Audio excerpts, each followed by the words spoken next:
Okay, in this class we'll be discussing about what? The concept of friction. What actually friction means, what is actually friction, okay? So first of all, we'll note down the definition of friction. We say friction is an opposing force.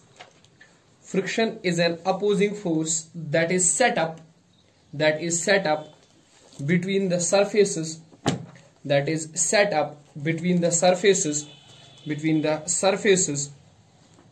of contact.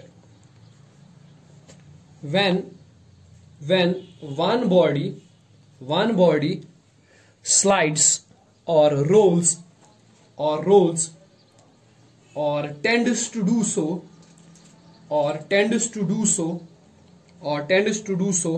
on the surface of other, ठीक है। देखिए क्या होता है, सबसे पहले याद रखना है, it is the force of opposition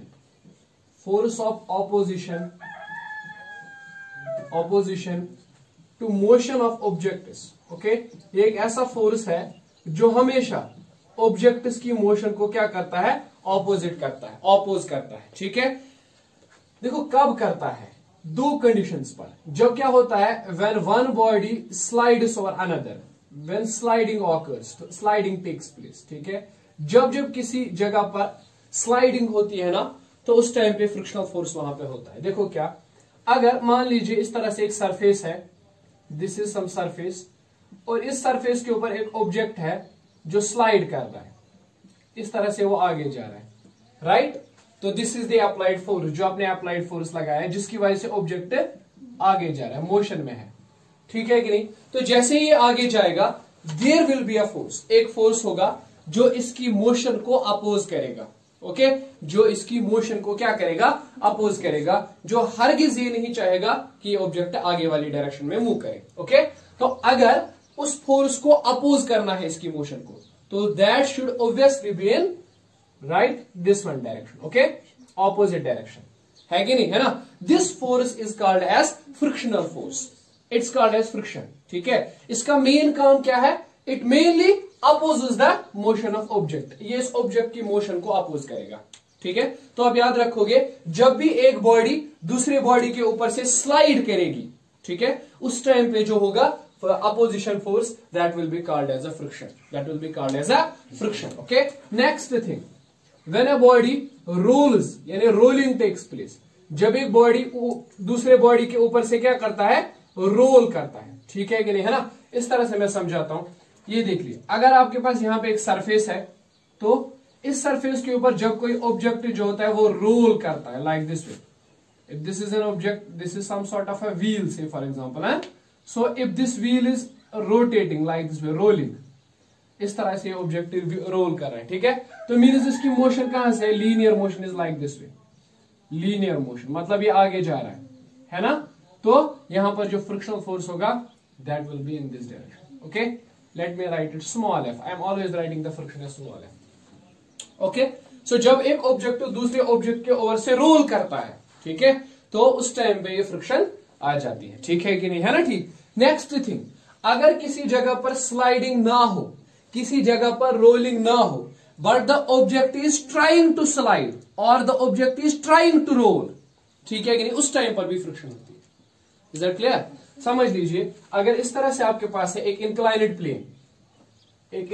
plane है, इस तरह से मैं कह रहा हूं, यहां पर आपने एक ब्लॉक रखा है, this block is not sliding, okay, remember this block is not sliding, but it is at the verge of sliding, okay, it is tending to slide, right, मतलब थोड़ा सा हल्का सा फोर्स और ये स्लाइड करने लगेगा, अभी नहीं कर रहा है slide, it's about to slide, okay. उस टाइम पर तो अगर ये स्लाइड करेगा तो ऑब्वियसली नीचे की डायरेक्शन में करेगा ना, तो फ्रिक्शनल फोर्स जो है it will be in like this वे, ठीक है। Is that clear? अगर दो objects complete state of rest पर है, दो ऑब्जेक्ट्स बिल्कुल स्टेट ऑफ रेस्ट पर है, कोई मोशन नहीं है, दो ऑब्जेक्ट्स बिल्कुल रेस्ट पर है, ठीक है, there is no relative motion, right. If there is no relative motion, there will be no friction, okay. दो ऑब्जेक्ट जो रुके हुए हैं, बिल्कुल रुके हुए हैं, कोई मोशन नहीं, किसी तरह का they are not tending to move, okay, so therefore there will be no friction, ठीक है। फ्रिक्शन तभी आती है जब एक ऑब्जेक्ट मोशन करता है, स्लाइड करता है, रोल करता है, या ऐसा करने की कोशिश करता है, okay, right. for example there is an this like this way, there is an object which is like this. Okay, अब ये क्या करता है, it's now trying to roll. Okay, when it is trying to roll there will be some frictional force. Okay, see the property of frictional force, we can say that it is a sort of contact force. Okay, it is a sort of contact force. It acts between the objects, between the bodies which are in contact with each other. Okay, when the two objects are in contact with each other, such type of force comes into play. Okay, so it's a contact force, right? जैसे कि आपने बहुत सारे forces पढ़े हैं, आप electromagnetic force पढ़ोगे, gravitation force पढ़ोगे, मैग्नेटिक फोर्स पढ़ोगे, ठीक है, न्यूक्लियर फोर्स पढ़ते हैं. Those are non-contact forces, है ना? Gravitation force is purely a non-contact force. Gravitation force तब भी होता है ऑब्जेक्ट्स के बीच में when they are not in contact with each other, है ना? एक मैग्नेट दूसरे मैग्नेट पर फोर्स तब भी एक्सर्ट करता है जब वो कांटेक्ट में ना हो. ओके, इस तरह से एक चार्ज दूसरे चार्ज पर तब भी फोर्स एक्सर्ट करता है when there is no contact between them. Okay, so such type of forces are non-contact forces in fact. Okay, but this type of force is the contact force. It's a contact force. Okay, so you have to keep in mind this fact that it is a contact force. It is a contact force. और सबसे बड़ी चीज इसके बारे में याद रखनी है, it always opposes the relative motion when one body tries to move or tries to roll or rolls or slides. शाबाश, when one body slides या when one body is in motion with respect to another body, with respect to another body, the friction is there. Okay, friction is always there, right? अगर एक body motion कर रही है दूसरे ये with respect to another body, then there will be a frictional force. Okay, so it always opposes, so it's important, it always opposes the relative motion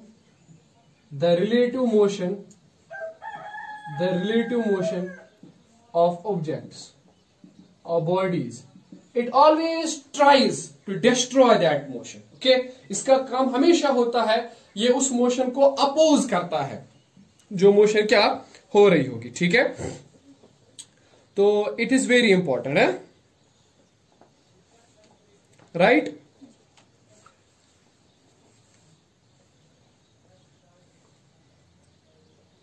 ठीक है, देखो अब यहां पे एक चीज है, अगर अक्सर आपको ऐसा लगता है कि अगर एक सॉलिड ऑब्जेक्ट दूसरे सॉलिड ऑब्जेक्ट के ऊपर स्लाइड या रोल करेगा तो फ्रिक्शन होगी. ठीक है, ये सही है, लेकिन अगर एक सॉलिड ऑब्जेक्ट लिक्विड के ऊपर से जा रहा है, ठीक है, फॉर एग्जांपल एक वुडन ब्लॉक वो पानी के ऊपर से जा रहा है, ठीक है, तब भी वहां पर फ्रिक्शन होगी. समझना, it's not restricted to what, solid surfaces only. ठीक है, अगर इस तरह से होगा एक सॉलिड ऑब्जेक्ट लिक्विड के ऊपर मोशन करेगा तब भी फ्रिक्शनल फोर्स होगा. Even it occurs when a gas moves over a liquid और when a gas moves over a solid. Okay, this force still happens. ठीक है, इस चीज को हमेशा याद रखना. जब एयर होती है ना, एयर जब वो पास करती है किसी बड़े रॉक को या किसी बड़े माउंटेन को, देयर ऑकर्स फ्रिक्शन. ओके, उनके बीच में फ्रिक्शन होता है. ठीक, सो आपको इस चीज को याद रखना पड़ेगा. It is not restricted to, okay, it is not restricted to solid surfaces. Okay, it can occur between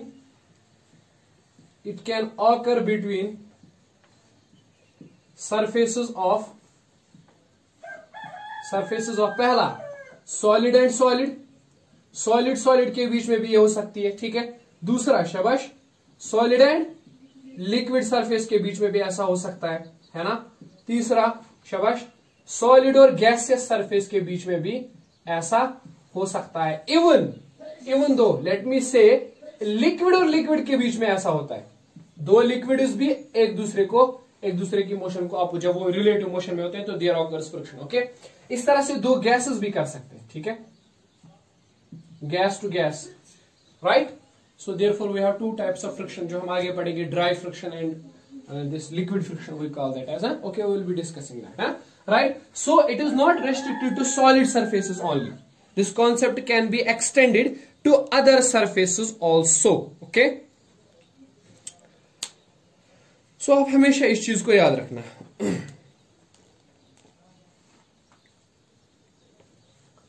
So now this thing becomes very important to know that where from this friction comes. Okay, what is the origin of this friction, right? देखिए किसी भी force का एक origin होता है, तो आपको ये समझना पड़ेगा कि इस फ्रिक्शन की जो वजह है वो क्या है। समझ आई बात? तो चलिए देखिए, सबसे पहले will be discussing about the origin of friction. ये फ्रिक्शन जो है आई कहां से, then we will move to the types हैं origin of friction. Okay, there are two views, one is called as old view और क्लासिकल व्यू। ठीक है, जो बहुत पुराना व्यू है। इसमें हम कैसे एक्सप्लेन करते हैं कि फ्रिक्शन कहां से आई। ठीक है, okay, first of all we define what we call as a smooth surface. What do we mean by smooth surface? अगर किसी को बोला जाए what do you mean by a smooth surface, he will say that a surface which is not rough, which has less irregularities. Okay, such type of surface is smooth surface. Okay, we will say there is a smooth surface. Okay. What do we say? What is a smooth surface? It has no roughness. It has no roughness, or what do we say? It has no irregularities, depressions. But this is a theoretical concept that smooth friction, smooth is something which has no roughness or no irregularities. Okay, if you say this board, it's a smooth one. If you see the surface of some rock, it's an irregular one. Okay, so like that you define. Huh? It's actually your consciousness which defines a smooth surface and rough surface. If you touch some surface, you decide whether it is smooth or rough. Okay, but in physics, this thing doesn't happen. Right? How will we decide that whether a surface is smooth or not? देखो, इस तरह से समझना। ये कहते हैं old view में कहा जाता था कि एवरी स्मूथ सरफेस, दुनिया में कोई ऐसी सरफेस नहीं है जो परफेक्ट स्मूथ है, जिसके अंदर कोई इरेगुलरिटी नहीं है। ठीक है, every surface contains irregularities. Irregularities mean some depressions. Okay, like this way, if there is a surface, it has like this depressions, so it is called as an irregular surface. ठीक है, this is not a smooth one. Okay, so according to this concept, every surface, कोई भी surface जो आपको smooth लगती है, ठीक है, वो स्मूथ होती नहीं है। ठीक है कि नहीं, वो स्मूथ नहीं होती है। अगर आप किसी सरफेस को जो कि बेहद स्मूथ आपको लगती है, उसको आप माइक्रोस्कोप के अंदर देखोगे तो there will be some irregularities, उसके अंदर भी कुछ इरेगुलरिटीज आएंगे। ठीक है, अब take the example of glass, it's one of the most smooth surfaces considered. Okay, so अगर आप इसे माइक्रोस्कोप के नीचे लेके जाओगे, according to the old view, it will have some irregularities, it will always have some irregularities. The size of irregularities vary, किसी surface में कम होगा, किसी जगह पे ज्यादा होगा। ठीक है, किसी जगह पे इरेगुलरिटीज इतनी ज्यादा होती है कि नेकेड आई से दिख जाती है। ठीक है, किसी जगह पर इतनी कम होती है कि माइक्रोस्कोप से देखना पड़ता है। Right, but every object is actually irregular. ठीक है, there is no perfect smooth surface. Right, so according to this view, let me write these statements. According to this view, every smooth surface, every surface we seem smooth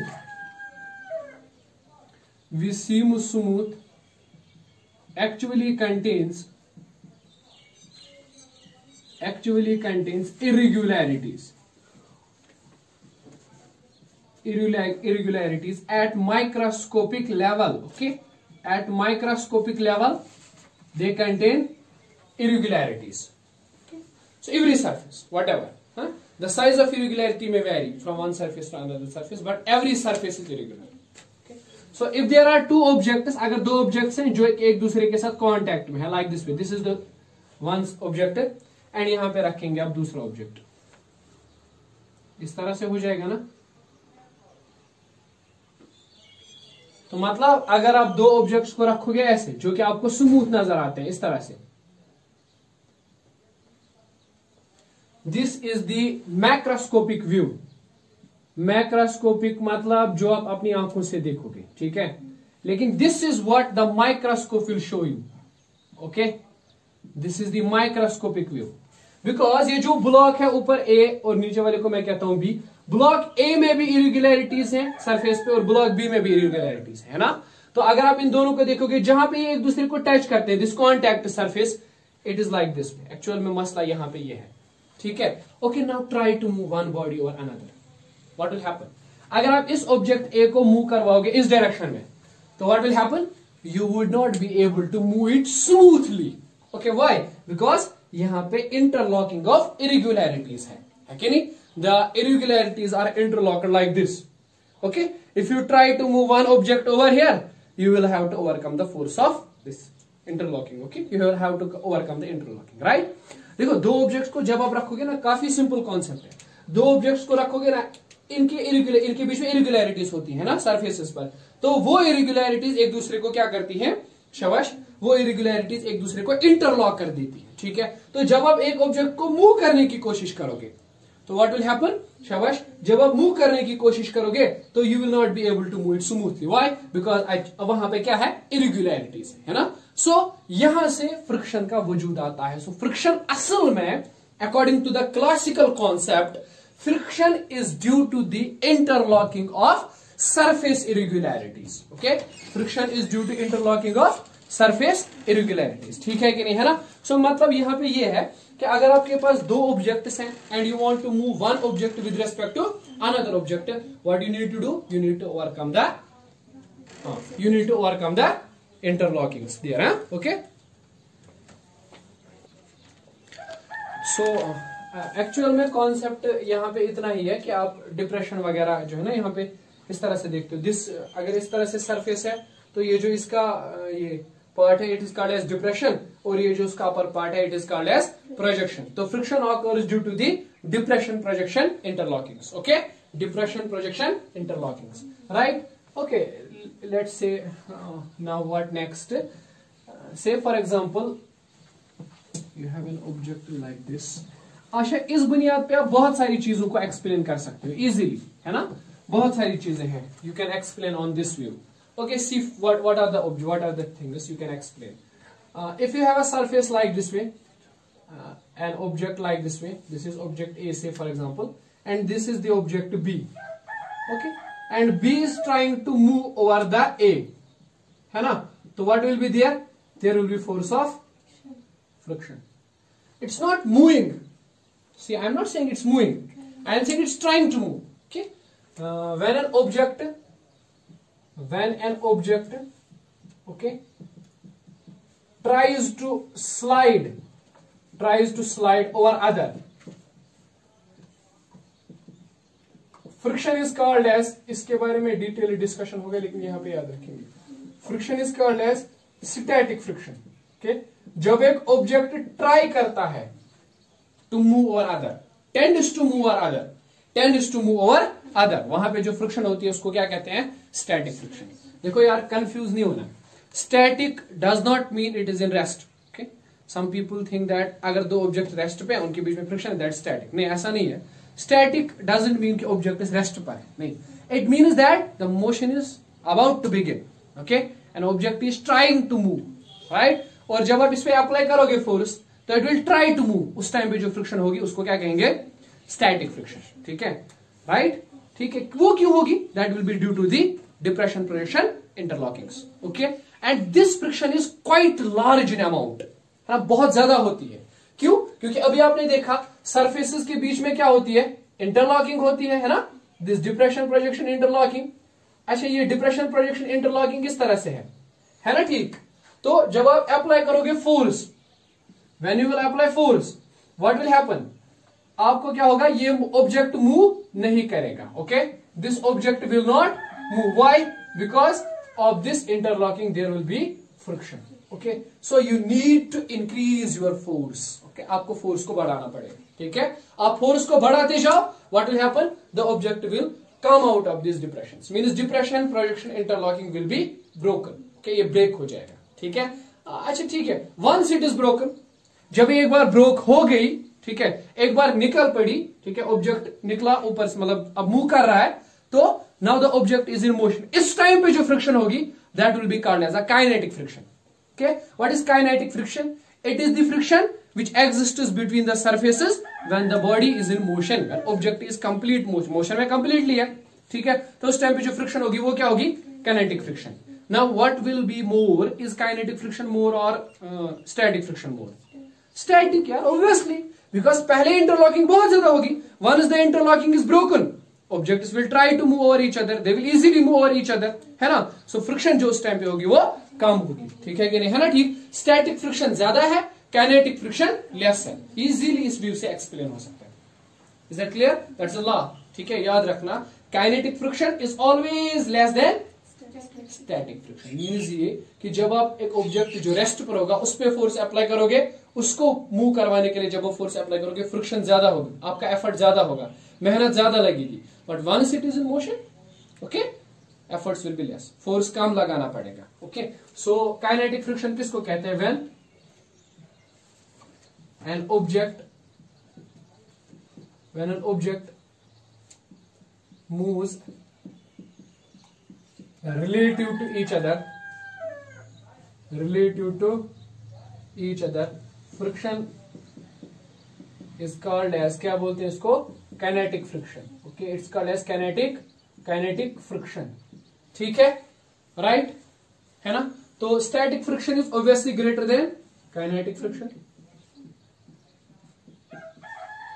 greater than kinetic friction. ठीक है, this is an obvious fact. Static friction is greater than what? Kinetic friction. Okay, this is simply what we say. Okay,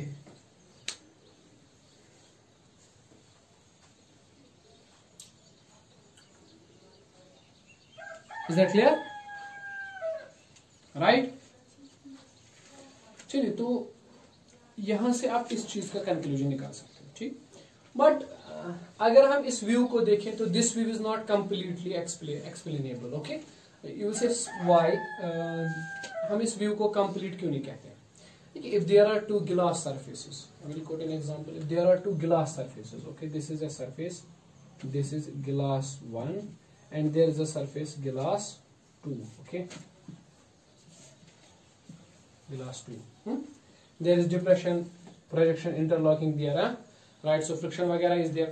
Okay, if you put some lubricant here, some oil or some कुछ ऐसा कुछ जिससे ये कम हो जाए ना, ठीक है, lubricant वगैरह, liquid वगैरह कुछ रखोगे, तो what will happen? These depressions and projections will be filled up. Depressions will be filled up. Okay, तो depressions filled up हो जाएंगे, तो what will happen?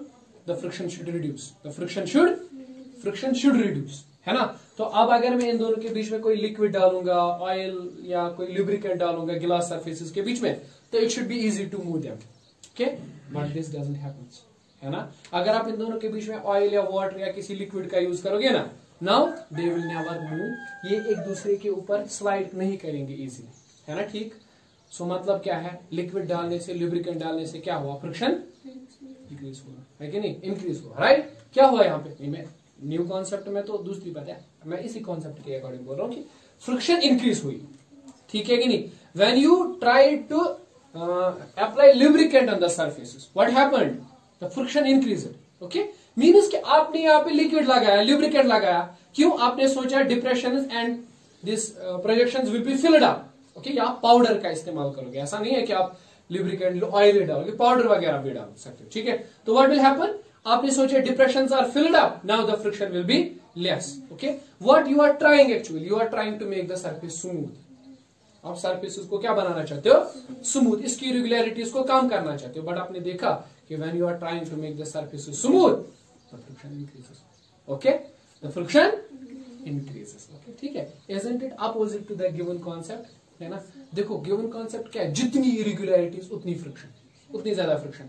अभी कर रहे हैं ना, स्मूथ ही कर रहे हैं, इरेगुलरिटीज को कम कर रहे हैं, तो फ्रिक्शन कम होनी चाहिए ना, लेकिन फ्रिक्शन उल्टा बढ़ रही है, ठीक है कि नहीं? है ना? ठीक, तो एज पर this view, when surfaces are smoothen,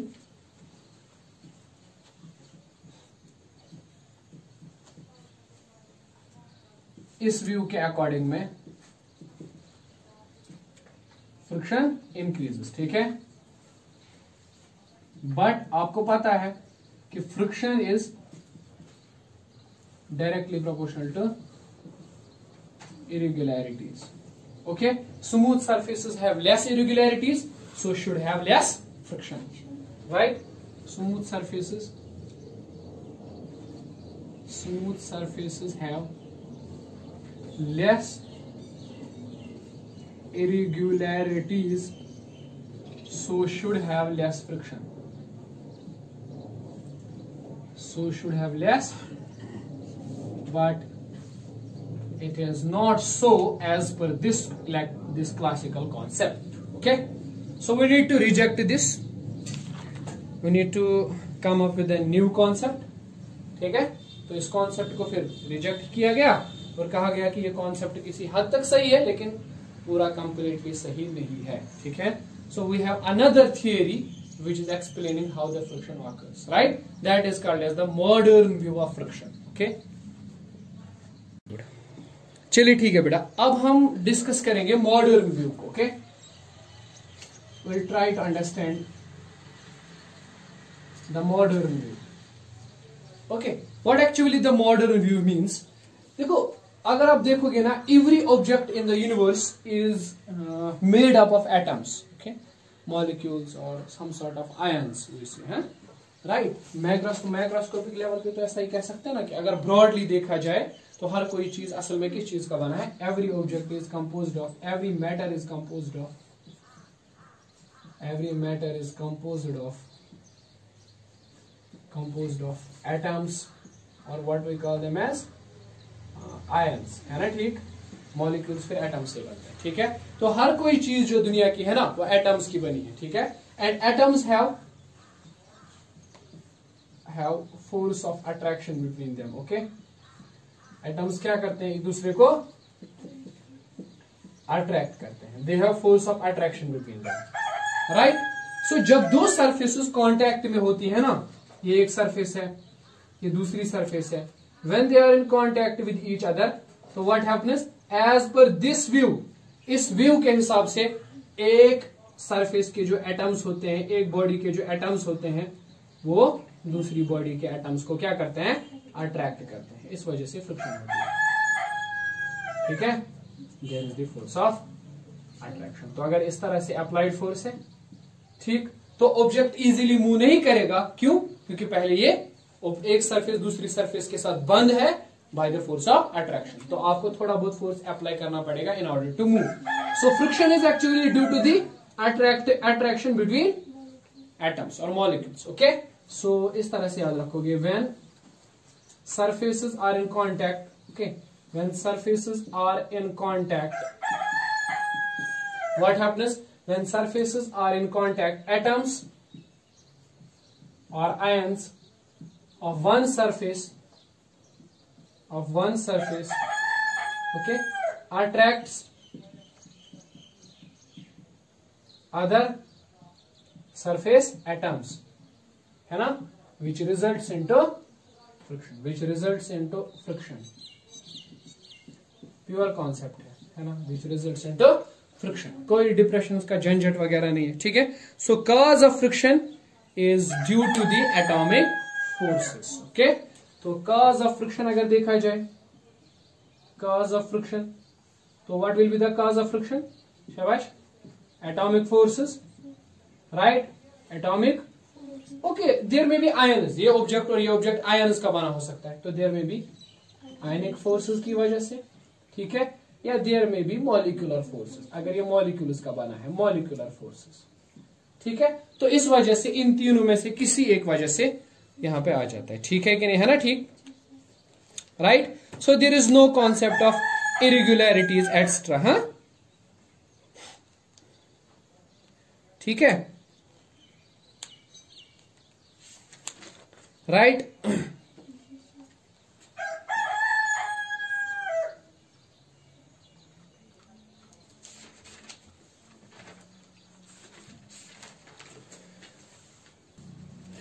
Okay, so atomic forces, ionic forces or molecular forces are basically the reasons for what this friction.